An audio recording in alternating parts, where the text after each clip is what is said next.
வாக்குத்தத்த வசனத்தை நம்ம வாசிக்க போகிறோம். சங்கீதத்திலே 30வது சங்கீதத்தை நாம் எடுத்துக்கொள்ளலாம். 30ஆம் சங்கீதம் 11வது வசனத்தை ஆண்டவர் இன்றைக்கு நான் ஜெபித்த போது ஆண்டவர் என்னுடைய இருதயத்தில் வைத்த ஒரு வசனம் சங்கீதம் 30வது சங்கீதம் 11வது வசனம். என் புலம்பலை ஆனந்த களிப்பாய் மாற பண்ணினீர், என் மகிமை அமர்ந்திராமல் உம்மை கீர்த்தனம் பண்ணும்படியாக நீர் என் இரட்டை களைந்து போட்டு மகிழ்ச்சி என்னும் கட்டினால் என்னை இடை கட்டினீர். இன்னொரு விஷயம் கூட வாசிக்கலாம், எல்லாரும் சேர்ந்து வாசிக்கலாம். என் புலம்பலை ஆனந்த களிப்பாய் மாற பண்ணினீர். ஒரு 10 டைம் இந்த வாக்குத்தத்தத்தை சொல்ல போறோம். என் புலம்பலை ஆனந்த களிப்பாய் மாற பண்ணினீர், என் புலம்பலை ஆனந்த களிப்பாய் மாற பண்ணினீர், என் புலம்பலை ஆனந்த களிப்பாய். கர்த்தருடைய பிள்ளைகளை ஆண்டவர் நமக்கு கொடுக்கிற ஒரு நல்ல வாக்குத்தத்தம் என்ன அப்படின்னு சொன்னா, உங்களுடைய புலம்பலை ஆண்டவர் ஆனந்த களிப்பாய் மாற பண்ண போகிறார். ஆமென். இந்த புலம்பல் அப்படின்றது என்ன அப்படின்னு சொன்னா, நம்முடைய மனசுக்குள்ள இல்லைன்னா சத்தம் வெளியே கேட்காம நம்முடைய இருதயத்திற்குள்ளே சில காரியத்திலே கசந்து கொள்ளுகிறதனுடைய பேர் தான் புலம்பல். அப்போ நிறைய பேருடைய வாழ்க்கையில சிலர் மனிதர்களிடத்துல நிறைய புலம்புவாங்க. எனக்கு அப்படி இல்லை, இப்படி இல்லை, அப்படி புலம்பிட்டே இருப்பாங்க. சிலர் தங்களுடைய இருதயத்திலே தங்களுக்குள்ளேயே புலம்பிக் கொள்ளுவார்கள். சிலர் தங்களுடைய சிந்தனையிலே புலம்பிக் கொள்வார்கள். பிள்ளைய நினைச்சா ஒரு புலம்பல், கடனை நினைச்சா ஒரு புலம்பல், சூழ்நிலையை நினைச்சா ஒரு புலம்பல். அப்போ முழு வெள்ளத்தோட இந்த மாதம் முழுதும் இல்லைன்னா கடந்த மாதங்கள், கடந்த வருடங்கள் உங்களுடைய வாயிலிருந்து நிறைய புலம்பல் வந்துட்டே இருக்கலாம். ஜபத்தில் உட்கார்ந்தா ஆண்டவருக்கு நன்றி சொல்லவே முடியல, புலம்பல் தான் வருது. ஆண்டவரே அதெல்லாம் என்ன பண்றது, இதெல்லாம் என்ன பண்றது, இதை நான் என்ன செய்ய பண்றது. ஆனால் கர்த்தர் இன்றைக்கு தெளிவாய் உங்களோடும் என்னோடும் பேசுகிறார். உங்களுடைய புலம்பலையும் என்னுடைய புலம்பலையும் கர்த்தர் ஆனந்த களிப்பாய் மாற பண்ணுவேன் என்று வாக்கு கொடுக்கிறார். இது நிச்சயமாய் நடக்கும். கர்த்தர் உங்களுடைய வாயிலிருந்து அந்த புலம்பல்களை மாற்றி போடுவார். அன்னாளுடைய புலம்பலை கர்த்தர் மாற்றி மகிழ்ச்சி என்னும் கட்டினால் இடை கட்டின கர்த்தர் இன்றைக்கு இந்த சத்தத்தை கேட்கிற உங்களுடைய புலம்பல் சீக்கிரமாய் மாறும் என்று ஆண்டவர் வாக்கு கொடுக்கிறார். ஒருவேளை உங்களை சுற்றி இருக்கிற நிறைய பேர் திட்டலாம், புலம்பிட்டே இருக்கிறியே, சொல்லிட்டே இருக்கிறியே, ஒரு நாளாவது வலி இல்லைன்னு சொல்ல மாட்டியா? எப்ப பாருங்க சிலர் அப்படிதான், வலிக்குது, எனக்கு வலிக்குது, வேற வழி இல்லை, அவங்க வேற சொல்ல வலிக்குதுன்னு சொல்ல முடியும். ஆனா நிறைய பேருக்கு இரிட்டேஷன் ஆகும். எப்பதான் நான் இந்த மாதிரி ஒரு நாள் கூட வலி இல்லை அப்படின்னு நான் சொல்ல மாட்டேனா அப்படின்னு சிலர் நினைப்பீர்கள். ஆனால் கர்த்தர் உங்களுக்கு ஒரு அற்புதத்தை ஆண்டவர் செய்ய போகிறார். இந்த வாக்குத்தத்தத்தின்படி ஆண்டவர் உங்களை விடுதலையாக்க போகிறார். சீக்கிரமாய் நீங்கள் இனி புலம்ப போவதில்லை, அதற்கு மாறாக நீங்கள் சாட்சி சொல்ல, உங்க பிள்ளையை குறித்து நீங்க இனி புலம்ப போறது இல்லை, உங்க மகனை குறித்து நீங்க இனி புலம்ப போவது இல்லை, உங்களுடைய வருமான குறைவை நினைத்து நீங்க இனி புலம்ப போவது இல்லை, உங்க குடும்பத்தினுடைய சூழ்நிலையை வைத்து நீங்கள் இனி புலம்ப போவதில்லை. சத்தமாய் ஆமேன் என்று ஆமோதித்து அதை கர்த்தர் சாட்சியாய் மாற பண்ண போகிறார். உங்க பிள்ளைகளை குறித்து இனி நீ சாட்சி நீங்கள் சொல்ல போகிறீர்கள். உங்கள் வருமானத்தை குறித்து நீங்கள் இனி சாட்சி சொல்ல போகிறீர்கள். இயேசு கிறிஸ்துவின் நாமத்தினாலே கர்த்தருடைய ஆவியானவர் நமக்கு கொடுத்த வார்த்தையின்படியே நம்முடைய புலம்பல்களை கர்த்தர் ஆனந்த களிப்பாய் சீக்கிரமாய் மாற்ற போகிறார். அந்த புலம்பல்கள் நம்மை விட்டு முழுவதுமாய் மாற போகிறது. இனி நம்முடைய இருதயம் ஹல்லேலூயா கர்த்தரை கீர்த்தனம் பண்ணும்படியாக நம்முடைய இரட்டை கர்த்தர் களைந்து போட்டு மகிழ்ச்சி என்னும் கட்டினால் ஆண்டவர் நம்மை இடை கட்ட போகிறார். ஹல்லேலூயா. வேதத்திலே ஒரு 2 நபர்களுடைய வாழ்க்கை இந்த மாதிரி ரொம்ப புலம்பலான வாழ்க்கையா இருந்துச்சு. ஆனா எனக்கு ரொம்ப ஆச்சரியமா இருந்தது, ஆண்டவர் அவர்களை மகிழ்ச்சி என்னும் கட்டினால் கர்த்தர் மகிழ்ச்சியாய் இடைக்கட்டி அவருடைய வாயில் இருக்கிற அந்த புலம்பல்களை ஆண்டவர் மாற்றினார். ஆமேன். பல நாட்களாய் தேவ சமூகத்திலே ஜெபித்து ஜெபித்து ஒரே ஜெபத்தை புலம்பி கொண்டிருக்கிற நான் நம்புறேன், இந்த வருஷம் முடிகிறதுக்குள்ள கண்டிப்பா எனக்கு ஒரு விசுவாசம் இருக்குது. இந்த வார்த்தையை ஆண்டவர் பேசும்போதே நான் நம்பிட்டேன், இல்லை இனி அந்த காரியத்தை குறித்து நீங்கள் புலம்ப வேண்டியது வரவே வராது. ஆமேன். இந்த வசனத்தை நான் அப்படியே தியானிக்கும் போது அப்படிதான் நான் ஞாபகம் வந்து, கிட்டத்தட்ட ஒரு 15 ஆண்டுகள் வந்து ஒரே வார்த்தையை ஆண்டவரிடத்துல புலம்பி இருக்கிறோம். என்ன புலம்பி இருக்கிறோம் அப்படின்னு சொன்னா, ஆண்டவரே எங்க ஆலயத்திற்கு ஒரு சொந்த இடத்தை கொடுங்க ஆண்டவரே, ஒரு சொந்த இடத்தை கொடுங்க ஆண்டவரே. 15 வருஷம் யார்கிட்ட கேட்டாலும் ஒரு புலம்பல். என்னன்னாலும் நல்லா ஊழியம் பண்றீங்க அப்படின்னு சொன்னாலும், என்னதான் ஊழியம் பண்ணாலும் சொந்தமான ஒரு இடம் இல்லையே அப்படின்னா, நிலைவரமான இங்கிருந்து எப்போ துரத்துவாங்களோ எப்போ மாற்றுவாங்களோ, அப்போ அது ஒரு புலம்பலாகவே இருந்துச்சு. ஆனால் இந்த வசனத்தை இன்றைக்கு நான் பிரசங்கம் பண்ணும்போது ஆண்டவர் நமக்கு ஒரு அற்புதத்தை செய்திருக்கிறார். அந்த புலம்பலை ஆனந்த களிப்பாய் மாற்றி இனி புலம்ப வேண்டியது இல்லை என்று கர்த்தர் ஒரு முற்றுப்புள்ளி வைத்திருக்கிறார். அப்ப நான் நம்புறேன், கர்த்தர் இந்த திருச்சபைக்கு கர்த்தர் செய்வாரானால், இந்த திருச்சபையில இந்த பிரசங்கத்தை யார் நீங்க கேட்டுட்டு இருந்தாலும் வெகு சீக்கிரத்துல உங்க வாயிலிருந்து நீங்க புலம்புகிற அந்த வார்த்தையை கர்த்தர் நிறுத்துவதற்கு ஒரு அற்புதத்தை கர்த்தர் செய்ய போறார். உங்க மனசு அப்படிதான் தெளிவாக போகுது. மறுபடியும் ரிப்பீட்டா உங்களுக்கு அந்த வார்த்தை வரப்போவது இல்லை. அந்த காயத்தை ஆற்றுகிற கர்த்தர் இங்கே அசைவாடுகிறார். இப்ப தொடுங்க ஆண்டவர் அந்த பிள்ளைய, இப்ப தொடுங்க ஆண்டவரே.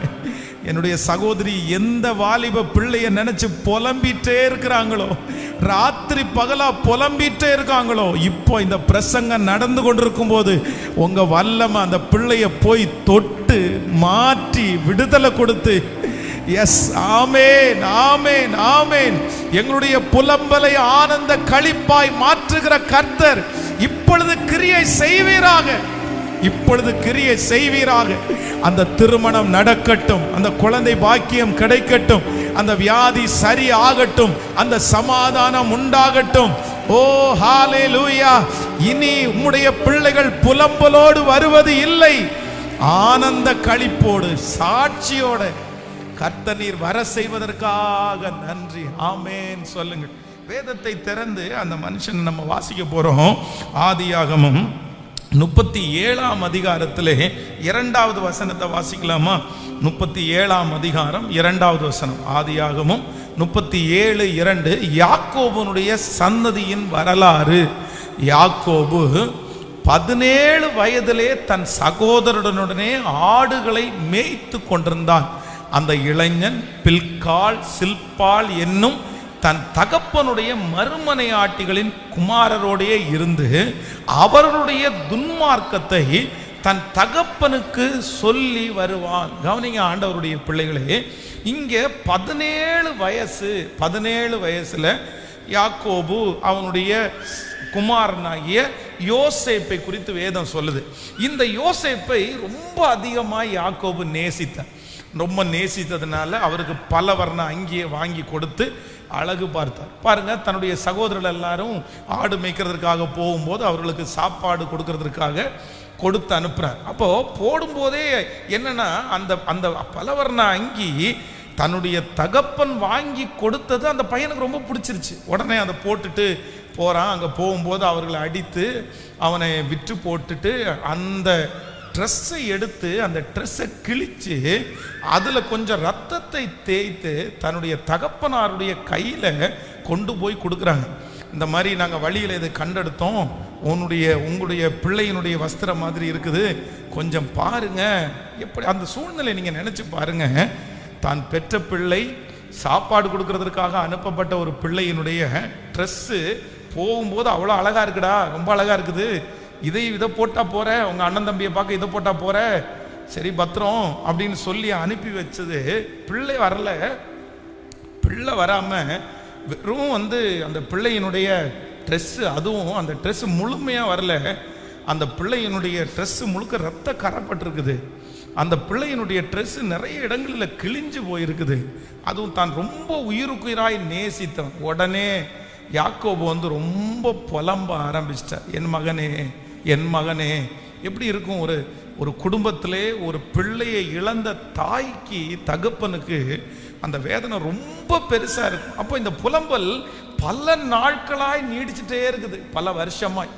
கிட்டத்தட்ட 15 ஆண்டுகளுக்கு மேல திரும்ப திரும்ப புலம்பிட்டே இருக்கிறார். என் மகன் இறந்து போயிட்டான், என் பிள்ளை இருந்துச்சு இறந்து போயிடுச்சு, யார் வந்தாலும் என் பிள்ளை இறந்து போனதுல நான் இப்படி இருக்கிறேன். ஆனால் ஒரு நாள் கர்த்தர் அவனுடைய புலம்பலை ஆனந்த களிப்பாய் மாற பண்ணினார். வேதத்தில் அதை வாசிக்க முடியும். நீங்கள் 37ஆம் அதிகாரத்தினுடைய 33, 34வது வசனத்தை வாசிக்கும் போது, 37ஆம் அதிகாரத்தினுடைய 33வது 34வது வசனத்தை வாசிக்கலாமா? யாக்கோபு அதை கண்டு, இது என் குமாரனுடைய அங்கிதான்,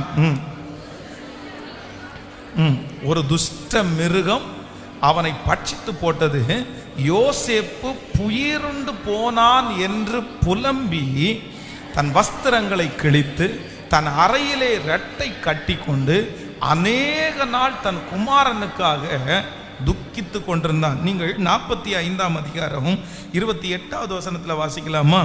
45ஆம் அதிகாரம் 28வது வசனத்தை வாசிப்போம்.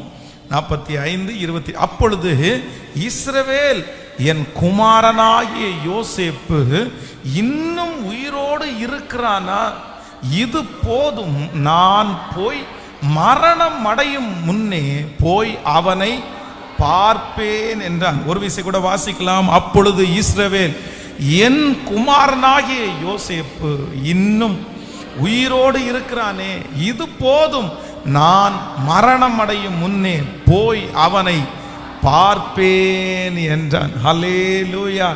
கர்த்தருடைய பிள்ளைகளே, அரண்மனையிலிருந்து ஒரு செய்தி வருது. என்ன செய்தி வருது அப்படின்னு சொன்னா, காணாமல் போன, மரித்து போனேன் என்று நினைத்த, சரீரங்கள் பீருண்டு போனது என்று நினைத்த, இரத்தத்தினால் தோய்க்கப்பட்ட, அந்த வஸ்திரம் கொடுக்கப்பட்ட அந்த பிள்ளை உயிரோடு இருக்கிறான் என்கிற ஒரு செய்தி யாக்கோபுக்கு கேட்ட உடனே அத்தனை நாட்களும் புலம்பிக் கொண்டிருந்த அவனுடைய வாழ்க்கையிலே வேதம் சொல்கிறது, என் மகனை நான் போய் பார்ப்பேன், என் குமாரனாகிய அவன் உயிரோடு இருக்கிறான், அது போதும் எனக்கு, அது போதும் எனக்கு. என்னுடைய கடைசி நாளில் துக்கத்தோடையே நான் போயிடுவேனோன்னு நினைச்சேன். என்னுடைய வாழ்க்கையில இழந்த அந்த துக்கம் மாறாமலே நான் இருப்பேனோன்னு நினைச்சேன். நான் இந்த புலம்பலோடே மரணத்தை தழுவேன்னு நினைச்சேன். ஆனா என்னுடைய ஆண்டவர் இப்பொழுது எனக்கு ஒரு கிருபையை தந்திருக்கிறார். என் புலம்பலை கர்த்தர் மரணம் அடைகிறதுக்கு முன்னாடியே கர்த்தர் மாற்றி, என் கண்கள் என் பிள்ளை உயிரோடு இருக்கிறதை காணும்படியாய் கர்த்தர் உதவி செய்தார். நான் விசுவாசிக்கிறேன், நான் நம்புறேன். கர்த்தருடைய பிள்ளைகளே, இந்த புலம்பலோடையே நீங்கள் மரிக்க போவது இல்லை. இந்த புலம்பலோடையே நீங்கள் போய் சேரப்போவது இல்லை. இந்த புலம்பலோடையே உங்களுடைய வாழ்க்கை முடிந்து போவது இல்லை. ஒருவேளை இந்த ஜபத்தில் இருக்கிற நிறைய பேர் இந்த யாக்கோபை போல, பாஸ்டர் லிட்டரலாக இந்த வார்த்தை எனக்காக தான், இந்த வார்த்தை பல வருஷமாய், எத்தனை வருஷமாய் புலம்பிக் கொண்டே இருக்கிறேன், இந்த புலம்பலோடையே நான் போய் சேர்ந்து விட முடியாது. ஆனால் கர்த்தர் இன்றைக்கு குறுக்கிட்டு அற்புதத்தை கர்த்தர் உங்களுக்காக செய்து, இல்லை இனி புலம்ப வேண்டியது வராது, இனி புலம்ப வேண்டியது இருக்காது. கர்த்தரே ஒரு அரண்மனையிலிருந்து ஒரு நல்ல செய்தி கடந்து வந்தது போல உங்கள் பிள்ளையினிடத்திலிருந்து ஒரு நல்ல செய்தி கடந்து வரும். மருத்துவமனையிலிருந்து ஒரு நல்ல செய்தி கடந்து வரும். அந்த நபரிடத்திலிருந்து ஒரு நல்ல செய்தி கடந்து வரும். பிள்ளைகளிடத்திலிருந்து ஒரு நல்ல செய்தி கடந்து வரும். அந்த செய்தி நம்முடைய புலம்பல்களை ஆனந்த களிப்பாய் மாற்ற போகிறார். கரங்களை தட்டி, கைகளை உயர்த்தி ஏசப்பாட்ட சொல்லுங்க, இந்த வார்த்தை நிறைவேற போகிறதற்காக நன்றி சொல்லுங்க. கைகளை உயர்த்தி, Thank you Jesus, Thank you Jesus சொல்லுங்க. அப்பாவை பார்த்து, இது எனக்காக உள்ள வார்த்தை, இது எனக்காக உள்ள வார்த்தை. இனி போன்ல நிறைய பேரிடத்துல புலம்ப வேண்டியது இல்லை. புலம்ப வேண்டியதை கர்த்தர் அனுமதிக்க மாட்டார். கைகளை உயர்த்தி, இயேசுவே Thank you Jesus. எத்தனை நாள் எத்தனை நாள் நிறைய பேரை போனை கட் பண்ணிடுறாங்க, நிறைய பேர் போனை எடுக்க மாட்டேங்கிறாங்க, நிறைய பேர் என்னுடைய கால் வந்தாலே ரிஜெக்ட் பண்றாங்க. என்னுடைய தகப்பனார், என்னுடைய தாயார் என்னுடைய புலம்பலை கேட்கிறதற்கு நிறைய பேர் ஆயத்தமா இல்லை. நான் சொல்றதை கேட்கிறதற்கு கூட ஒருத்தரும் இல்லை. நான் பேசுறது நிறைய பேருக்கு சலிச்சு போயிருச்சு. நீ பேசுனா இதைத்தான் பேசுவேன், வேற என்னத்தை பேசுவேன்னு என் மனசை உடைக்கிறாங்க. ஆனா அப்படிப்பட்ட தாயாரை பார்த்து, தகப்பனாரை பார்த்து, வாலிப தம்பி தங்கச்சியை பார்த்து கர்த்தர் வாக்கு கொடுக்கிறார். சீக்கிரத்திலே உன்னுடைய புலம்பலை ஆனந்த களிப்பாய் கர்த்தர் மாற பண்ணுவார். இனி சந்தோஷமான செய்தி. கைகளை நன்றாய் தட்டி ஆமோதித்து praise, ஸ்தோத்திரம் ஸ்தோத்திரம் சொல்லுங்க. இது நடக்க போகிறதற்காக நன்றி. எஸ் எஸ், ஆமென் ஆமென் ஆமென். இயேசுப்பா, என்னுடைய பிள்ளையினுடைய வாயிலிருந்து அந்த வார்த்தை வரட்டும். கர்த்தர் எனக்காக யாவையும் செய்து முடித்தார், நான் நல்லா இருக்கிறேன் அப்படின்ற வார்த்தை வரட்டும். கர்த்தர் என்ன ஆசீர்வதித்திருக்கிறார் என்கிற வார்த்தை வரட்டும். ஹல்லேலூயா. எனக்கு திருமணம் நிச்சயம் ஆகிவிட்டது என்கிற வார்த்தை அவங்க வாயிலிருந்து வரட்டும். எனக்கு குழந்தையை கர்த்தர் தந்தார் என்கிற அந்த வார்த்தை அவனுடைய வாயிலிருந்து வரட்டும். என்ன கர்த்தர் இந்த பிரச்சனையிலிருந்து விடுதலை ஆக்கினார் என்கிற அந்த வார்த்தையை, ஹல்லேலூயா, என் புலம்பலை ஆனந்த களிப்பாய் மாற்றுகிற கர்த்தர், என் புலம்பலை ஆனந்த களிப்பாய் மாற்றுகிற கர்த்தர். என் வாயிலிருந்து என்னுடைய ஆண்டவர் என்ன சொல்ல வைப்பார் என்றால், சீக்கிரமாய் சாட்சி சொல்ல வைக்கிற கர்த்தர். ஸோ 17 வயதில் இந்த மகனை தொலைத்த இந்த தகப்பனாருக்கு கடைசியில் ஆண்டவர் என்ன பண்ணார் அப்படின்னு சொன்னா, இந்த மகனை பார்த்ததற்கு பிற்பாடு 17 வருஷத்தை கர்த்தர் அவருக்கு நீட்டி கொடுத்தாராம். 17 வருஷம். 17 வருஷத்துல ஒரு பிள்ளைய தொலைச்ச அந்த மனுஷனுக்கு கர்த்தர், அவனுக்கு ஏற்கனவே ரொம்ப வயது ஆயிடுச்சு, அவனுடைய பெலன் குறுகி போயிடுச்சு. ஆனாலும் ஆண்டவர் அந்த மனுஷனை ஜீவனோட வைத்து, நீ இத்தனை வருஷம் புலம்பனப்பா, ஆனா நீ இத்தனை வருஷம் சந்தோஷப்படுகிற அளவிற்கு நான் உன்னை வைப்பேன்னு அவர் வாயிலிருந்தே கர்த்தர் நன்றியை சொல்ல வச்சார். இங்கே இருக்கிற நிறைய பேருடைய கடைசி நாட்கள் நல்லா இருக்கும்னு நான் நம்புகிறேன். இங்கே இருக்கிற இந்த சத்தத்தை கேட்கிற நிறைய தகப்பனுடைய முடிவு உங்களுக்கு நல்லா இருக்கும். உங்களுடைய ஆரம்பம் அற்பமாக இருக்கலாம், ஆனால் கர்த்தர் உங்களுடைய முடிவை சம்பூரணமாய் கர்த்தர் பண்ணுவார்.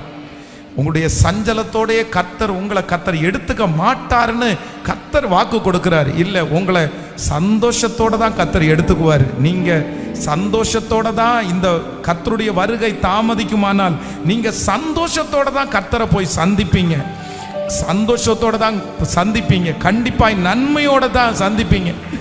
பெரியவங்க எல்லாம் ஆமேன், பெரியவங்க எல்லாம் கைகளை உயர்த்தி கர்த்தர் அப்படி ஒரு தீர்க்க ஆயுசை உங்களுக்கு கர்த்தர் தரட்டும். ஆமேன். இந்த வார்த்தை என் தலை மேல கண்டிப்பா நிறைவேறணும்னு நீங்க ஆண்டவரை விட்டுறாதீங்க. அதான் வேலைக்காரனுடைய கண்கள் தங்கள் எஜமானின் கையை நோக்கி இருக்குவார் போல இரக்கம் செய்யும் வரைக்கும் நான் விடமாட்டேன். இந்த வசனம் நிறைவேறுகிற வரைக்கும் நான் உங்களை விடமாட்டேன். சொல்லுங்க. Yes yes, praise. சத்தத்தை உயர்த்தி கர்த்தர். எஸ், இனி அந்த சம்பள பணத்தை வச்சு நீ புலம்ப வேண்டிய அந்த சூழ்நிலையை கர்த்தர் வைக்க கூடாது. ஆமென் ஆமென். இனி எதுவுமே இல்லை அப்படின்னு அந்த புலம்புகிறத கர்த்தர் வைக்க கூடாது. அதனால ஒவ்வொருத்தரும் மனசார ஜெபம் பண்ணுங்க. இது வெறும் செய்தி மட்டும் இல்ல, ஆண்டவரை கவர்ந்து இழுக்கிறதற்காய் கர்த்தரை தொடுறதுக்காக தான் நம்ம வந்திருக்கிறோம். ஏசப்பா, எஸ், ஹல்லேலூயா. அந்த பெரும்பாடுள்ள ஸ்திரீயினுடைய அந்த புலம்பல ஒரே நாளில் நிறுத்தினீரே அப்பா. இப்போ இந்த சத்தத்தை கேட்கிற எங்க ஒவ்வொருத்தருக்கும் அவ்வளவுதான், இந்த நாள், இந்த டேட், எங்களுடைய புலம்பல்கள் அத்தனையும் சாட்சியாக மாறுவதற்கு இப்பொழுது பரலோகத்தில் ஒரு எழுத்து எழுதப்படுவதாக. எஸ் எஸ், எழுதப்படட்டும் ஆண்டவரே. இப்பொழுது அந்த தடைகள் உடைவதாக, கட்டுகள் உடைவதாக, இயேசுவின் நாமத்தினால் அந்த அலைச்சல்கள் இப்பொழுது அந்த பிள்ளைய குறிச்சு இனி இனி அந்த அலைச்சல் இல்ல, வேண்டாம் ஆண்டவரே. இறங்கும் இறங்கும் இறங்கும் இறங்கும். வெட்கப்பட்டு போவதில்லை, ஒரு நாளும் வெட்கப்பட்டு போவதில்லை. சொல்லுவோம், வெட்கப்பட்டு ஒரு நாளும் வெட்கப்பட்டு போவதில்லை, வெட்கப்பட்டு போவதில்லை, ஒரு நாளும் வெட்கப்பட்டு போவதில்லை. ஆமென். பேங்க் மேனேஜருக்கு முன்னாடி போய் உட்கார்ந்து, வட்டி வாங்குற அந்த நபருக்கு முன்னாடி போய் உட்கார்ந்து உங்களுடைய காரியத்தை எல்லாம் அந்த புலம்புகிற அந்த நாளை கர்த்தர் நிறுத்த போகிறார். நிறைய பேருக்கு நிறுத்த போறார். நான் தீர்க்க தரிசனமாய் சொல்லுகிறேன். டாக்டருக்கு முன்னாடி போய் உட்கார்ந்து அப்படியே அந்த புலம்பி சொல்லி சொல்லி சொல்லி அந்த நாளை ஆண்டவர் சீக்கிரமாய் நிறுத்த போகிறார். சத்தமாய் ஆமென் சொல்லுங்க. ஹல்லேலூயா. சொந்தக்காரங்க எல்லாம் வந்து இருக்கும்போது, அவங்க ஒரு காரியத்தை செய்யும் போது அதை உங்களுக்கு செய்ய முடியாம அவங்கள்ட்ட புலம்புற அந்த காரியத்தை கர்த்தர் நிச்சயமாய் நிறுத்த போகிறார். யாரெல்லாம் இந்த வசனத்திற்கு நீங்க தூரமா இருக்கிறீங்களோ அவங்க ஒவ்வொருத்தருக்கும் கர்த்தர் அந்த பலத்தை ஆண்டவர் தரப்போறார். நீங்க இதை ரொம்ப விசுவாசிக்கணும். இது ஆண்கள், தகப்பன்மார், சகோதரர்கள் வெளியில நிறைய புலம்ப மாட்டாங்க, நிறைய பேரிடத்துல சொல்ல மாட்டாங்க. ஆனா மனசுக்குள்ள புலம்பிட்டே, மனசு ஓடிட்டே இருக்கும். ஆனால் கூட இந்த வேலை பார்க்குற இடம், இந்த மாதிரி பேங்க், இந்த மாதிரி சம்மந்தப்பட்ட இடத்துல ஜென்ஸ் நிறைய பேர் அங்கே அவங்க திறப்பாங்க மனசை. இல்லை சார், ரொம்ப நஷ்டம் சார், கடன் சார், இப்படி ஆயிடுச்சு, இப்படி நஷ்டமாயிடுச்சு, இதில் விழுந்துட்டேன், அதில் போயிடுச்சு, இந்த கொரோனாக்கு அப்புறம் எழுந்திரிக்கவே முடியல, இங்கே இப்படி நஷ்டமாயிடுச்சு, இன்னைக்கு இது இப்படியே. ஆனால் ஆண்டவர் இது எல்லாத்தையும் கர்த்தர் நிறுத்துகிறதற்கு ஒரு காலம் வந்துருச்சு. நான் நம்புறேன், நீங்க கர்த்தருக்கு வருகை தாமதிக்குமானால் நீங்க நன்றி சொல்றதுக்கு நீங்க நிறைய பேர் வருவீங்க. நிறைய பேர் உங்களுடைய வாழ்க்கையில் ஏதாவது புலம்பணும்னு நினைச்சு வந்தா கூட நீங்க ஒன்று, நான் நம்புறேன், நீங்க சொல்லுவீங்க, எனக்கு ஒண்ணுமே இல்லை, புலம்புறதுக்கு எதுவுமே இல்லை, சர்வ வல்லவர் எனக்கு நன்மையானது. கரங்களை தட்டி ஆமோதிக்கும் போதே அப்படியே நடக்கட்டும். எனக்கு புலம்புறது ஒன்றும் இல்லை, என் பிள்ளையை குறித்து புலம்புறதுக்கு ஒன்றும் இல்லை. ஹல்லேலூயா. இரண்டாவது, ஒரு மனுஷனை வேதத்தில் வாசிக்கும் போது, யோவான் எழுதின சுவிசேஷம் 5ஆம் அதிகாரத்தினுடைய 5வது வசனத்திலிருந்து 7வது வசனம் வரைக்கும் வாசிக்கும் போது, 32 வருஷம் வியாதி கொண்டிருந்த ஒரு மனுஷன் அங்கே இருந்தான். படுத்திருந்த அவனை இயேசு கண்டு அவன் வெகு காலமாய் வியாதிஸ்தன் என்று அறிந்து அவனை நோக்கி, சொஸ்தமாக வேண்டும் என்று விரும்புகிறாயா? அதற்கு வியாதிஸ்தன், ஆண்டவரே, தண்ணீர் கலக்கப்படும் போது என்னை குளத்தில் கொண்டு போய் விடுவதற்கு ஒருவரும் இல்லை, நான் போகிறதுக்குள்ளே வேறு ஒருவன் எனக்கு முந்தி இறங்கி விடுகிறான் என்றான். கவனிங்க, ஆண்டவர் இந்த மனுஷனை பார்த்து என்ன கேட்கிறார் அப்படின்னு சொன்னா, சொஸ்தமாக விரும்புகிறாயா? நம்ம என்ன சொல்லணும் அப்படின்னு சொன்னா, ஆம், இல்லை. ஒன்று என்ன சொல்லணும்னா, ஆமா நான் சொத்தமாகிறதுக்கு விரும்புகிறேன், அவ்வளோதான், என்னை சுகமாக்கும். இல்லை அப்படின்னு சொன்னால், வேண்டாம், உங்களுடைய உதவி தேவையில்லை, இப்படி தான் சொல்லணும். ஆனால் ஆண்டவர் வந்து, நீ எங்கேருந்து வந்த, உனக்கு என்ன பிரச்சனை, நீ எத்தனை நாளாக இருக்க, இது எதுவுமே கேட்கல.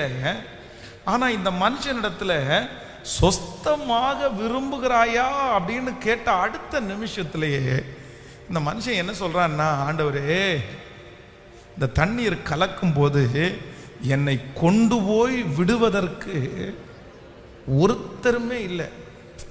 எனக்கு இவனுடைய புலம்பல் என்ன அப்படின்னு சொன்னா, எனக்கு ஆசை இருக்குது, எனக்கு விருப்பம் இருக்குது, எனக்கு வாழணும்னு நினைக்கிறேன், எனக்கு சுகம் கிடைக்கணும்னு நினைக்கிறேன், ஆனா என்னை கொண்டு போய் விடுவதற்கு என்ன யாருமே இல்லை. நம்ம வாழ்க்கையில, நிறைய பேருடைய வாழ்க்கையில இந்த பின்னாடி இந்த பேக் போன் இருக்கு பாருங்களேன், பின்னாடி நமக்கு சப்போர்ட் பண்றவங்க, நமக்கு உதவி செய்யறவங்க, நம்மளை வந்து முன்னாடி கொஞ்சம் புஷ் பண்ணி கொண்டு போறவங்க, பேக்ரவுண்ட் அப்படின்னு சொல்லுவாங்கல்ல. சிலருடைய வாழ்க்கையில இந்த மனுஷனுடைய வியாதினால இந்த மனுஷனுக்கு என்ன இல்லைன்னு சொல்றாரு அப்படின்னு சொன்னா, இவருடைய ஒரே ஒரு புலம்பல், எனக்கு பேக்ரவுண்ட் எதுவுமே இல்லை, என்னை கொண்டு போய் விடுவதற்கு யாருமே இல்லை, எனக்கு கவுன்சிலிங் கொடுக்கறதுக்கு யாருமே இல்லை, எனக்கு ஆலோசனை சொல்றதுக்கு யாருமே இல்லை, என்னை கைட் பண்றதுக்கு யாருமே இல்லை, இதுதான் தப்பு இதுதான் சரி அப்படின்னு சொல்றதுக்கு யாருமே இல்லை அப்படின்னு அந்த மனுஷன் புலம்புறான். ஆனா ஒன்று நீங்கள் நினைத்துக் கொள்ளுங்கள், உங்களுடைய என்னுடைய வாழ்க்கையில நமக்கு பேக்ரவுண்டு வந்து எந்த மனிதனும் அல்ல, கர்த்தர் நிச்சயமாய் உங்களுக்கு பெரிய பக்கபலமா இருப்பார், பெரிய பக்கபலமா இருப்பார். இந்த ஜெபத்தில் யார் யாரெல்லாம் உங்களுடைய பிள்ளைகளுக்கும் உங்களுக்கும் பின்னணி சப்போர்ட் பண்றவங்க, தூக்கி விடுறவங்க, தட்டி கொடுக்குறவங்க, ஆரம்பிச்சு கொடுக்குறவங்க இல்லைன்னு நினைக்கிறீங்களோ, நான் நம்புறேன் அவங்க வேண்டாம், அவங்க வேண்டாம். நான் நம்புறேன் உங்க பிள்ளைகளுக்கு யார் இருக்கா அப்படின்னா, கர்த்தர் கட்டளையிட காரியம் கண்டிப்பாக வாய்க்கும். ஆண்டவர் கர்த்தர் வாக்கு கொடுக்கிறார், நான் உன்னோடு கூட இருந்து செய்யும் காரியங்கள் பயங்கரமாயிருக்கும், செய்யும் காரியங்கள் பயங்கரமாயிருக்கும். நீங்கள் வேதத்தில் வந்து ஜோஷுவாவை ஏதாவது ஒரு இடத்துல அவனுடைய எஜமானன் மோசே வந்து எங்கேயாவது ஒரு இடத்துல தட்டி கொடுத்து பலப்படுத்தி நீ போ நீ செய் அப்படின்னு சொன்னதா? இல்லவே இல்லை. ஆனா யார் அவனுக்கு பின்புலம் என்ன? கர்த்தர் அந்த மனுஷனை நினைத்து அவனை 20 லட்சம் ஜனங்களை கொண்டு போய் சேர்க்கிற பொறுப்பை ஆண்டவர் கர்த்தர் கொடுத்தார். உங்களுடைய ஒரு புலம்பலை ஆண்டவர் மாற்ற போறாரு. என்ன புலம்பல் அப்படின்னு சொன்னா, எனக்கு பின்புலம் யாருமே இல்லைன்ற அந்த புலம்பலை கர்த்தர் ஆனந்த களிப்பாய் கர்த்தர் மாற்ற போறார்.